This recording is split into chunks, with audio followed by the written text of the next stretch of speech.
reason genre matters, people pay $15 to go to the movie to feel a certain way. So it's not what movie do you want to see tonight, honey, it's how do you want to feel tonight, honey. So typically, if you want to laugh, you want to go to a comedy. If you want to be challenged, you go to a thriller. If you want to learn something about history, you'll go to a historical epic. That's why the big historical epics open at Christmas, because people are relaxed enough to go. The summer movies are adventure movies. The thrillers are the spring and the fall. The romantic comedies are Valentine's Day, Mother's Day. Okay, so people want to feel a certain way around a certain holiday. That's why they do it. And a lot of entertainment open on December 25th. Big entertainment. Now, the most important movies of the year, they open between the 25th and the 31st. So then you're going to have the historical epics then. But the real issue is how do you want to feel when you go to a movie, and that's what genre means. Now, with genre, about 25% of it is predictable. That's what genre is. 25% of it is original. That doesn't mean you imitate other people.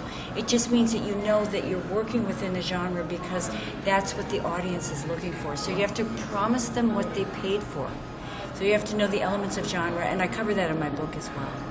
Katy has written an amazingly informative book on screenwriting, but I think what makes it so unique is that this book is not just talking about the paradigm, the three-act paradigm, and all the technical aspects of writing a screenplay, but she gets into the heart of the matter, which is the story.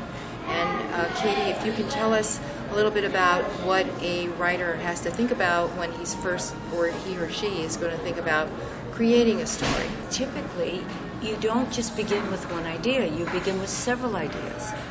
And your ideas can be largely based on your own life experience. For example, if you know something about a certain area, you're able to write about it. So most people begin with a big idea and an area and a world that they're familiar with.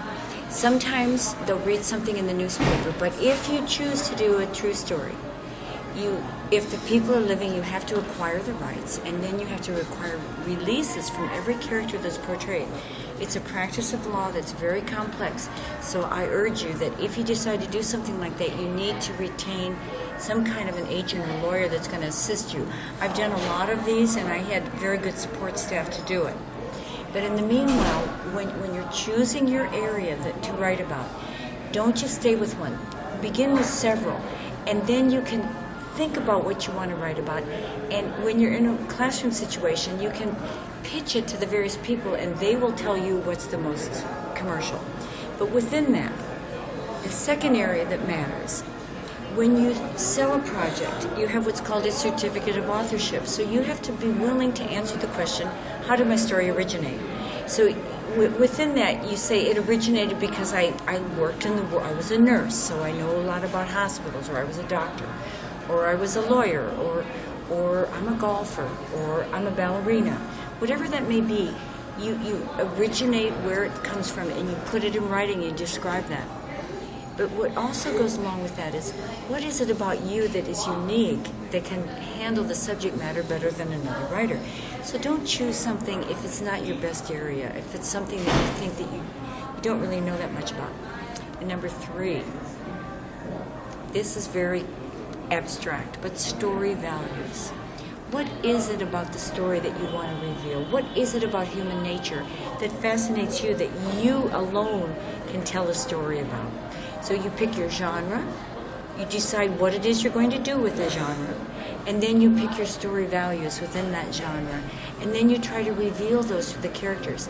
And what's even more fascinating is your main character represents the main thesis.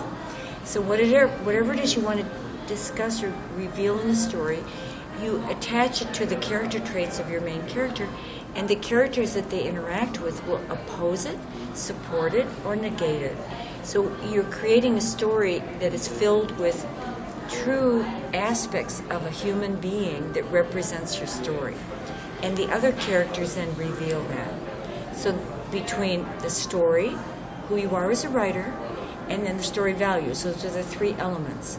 But also, you pick a genre, and you promise your audience exactly what it is that they pay that $15 to see. So you have to promise what they came for, and that's called genre.